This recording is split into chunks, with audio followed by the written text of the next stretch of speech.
palengke ay isang uri ng pamilihang bayan na matatagpuan sa halos lahat ng bahagi ng Pilipinas. Ito ay isang makulay at maingay na lugar kung saan nagtitipon ang mga mamimili at nagtitinda upang makipagkalakalan. Dito, makikita ang iba't ibang uri ng sariwang prutas, gulay, karne, isda, at iba pang mga produkto. Bukod sa pagbili ng mga pangangailangan, ang palengke ay nagsisilbing sentro ng pamayanan, kung saan nagkakaroon ng interaksyon ang mga tao, nagbabahagi ng mga balita, at nagpapalakas ng kanilang relasyon sa isa't isa. Magandang umaga! Narito tayo ngayon sa isang lugar na buhay. Hindi lamang masasarap na pagkain at mga sariwa na gulay ang makikita, kundi matutunghayan rin natin dito ang mga iba't ibang paggamit ng wika. Pansinin natin ang ating mga tindera. Bawat isa ay may kanya-kanyang paraan sa pagkikipag-usap ng kanilang suki, tulad ni Tita Marites, Tita Agnes, at Tito Wardito na mga nagtitinda ng gulay. Pansin ang kanilang mga salitang lokal na ginagamit na tiyak na naintindihan ng lahat. Mayong aga, yari kita liwat sa Silay Public Market. Kag ako gali, si Christine Operaro, isa ka estudyante sa Carlos Delado Memorial State University.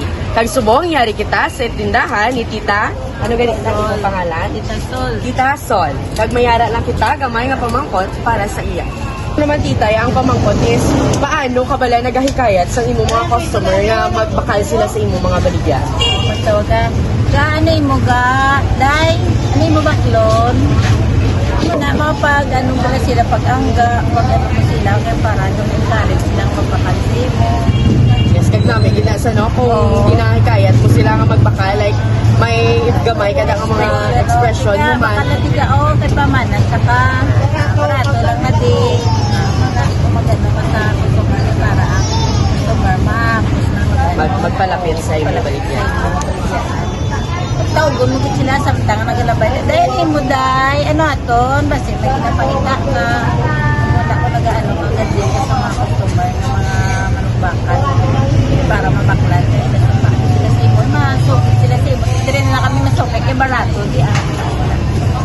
So tita, sa pagbagos ng panahon, ano ang mga nanotice mo sa mga customer mo? Halin sa mga sa bata, sinyo sa una, hasta sa subong. May paglaing, dahil kaysa ang lalain, binakal sa mga, gason, ang baklan sa una, ya mas mayo sa una, ya sa subong, aperti, ya pigado, nga, galakat ato, ginagalakat ko, ang ato niya, ito na biya, naga-drop ba lang, malahal ba lang tanan, iba di na maka-afford to jutay na nabakan nila, oo. Lain sang una, yung makabakal ka lang ang barato. Sunda mo, nasubong mga, sa mga balang mga asyenda, may aram, sila baligya, ang mga talipapa, kaya mo na mga damo, nagabaligya, ang mga Dutay na lang ang gakato sa pagtindahan. Tita, kay nakamuno ka sang word nga talipapa, para sa imo, ano na mag-describe sa talipapa? Ang talipapa, do bilang nang do part mo na sa sang tindahan, bilang nga nagatupod sila sa mga baligyaan, nga mga kumplito, man bala, may mga isda, bugas, mga panakot, tanan nga mga nga do bilang sa part sa mga sidla, di sa gibalaon, sa mga part sa sidla, bala, dumayara na, lain sa muna, nga wala nang talipapa, ang tanan-tanan nga sa mga nagapaninda magsweldo, diri ginatitanan sa banwa, nagadulho, kada Saturday, Sunday, damo ginataw. Di sumbong ay mga talipapa, so ang tao, dudra na lang, kay mas lapit na lang mo, hindi na sila mag-pliti, mas makasin sila sa gasto. Kaya mo na ang tao, mas lapit ko sa ila, mas mayo, kaya hindi na sila kapiti. Ay kapiti. hindi kapiti, mag-pliti, pata sila mo na nga makakwat pa sila na yun. So tita, dira lang nagakatapos ang amon nga pag-interview sa imo. Madam, salamat sa inyo nga ginhatag ng oras. You're welcome. Thank you, ta. Ang palengke ng Silay sa Negros Occidental ay isang buhay na halimbawa ng interaksyon ng iba't ibang uri ng wika sa isang komunidad. Sa lugar na ito, madalas maririnig ang wikang Hiligaynon na siyang pangunahing wika ng mga taga-Silay at karamihan sa mga taga-Negros Occidental. Gayunpaman, may mga pagkakataon ding naririnig ang paggamit ng Filipino at Ingles, lalo na sa mga transaksyon ng mas nakakaintindi ng mga banyaga o mga turista.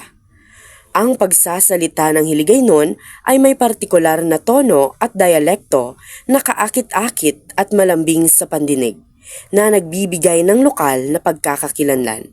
Sa mga pananalita ng mga nagtitinda at mamimili, makikita ang pagsasanib ng wika at kultura, kung saan ipinapakita ang kanilang pagiging bukas at magiliw sa mga tao.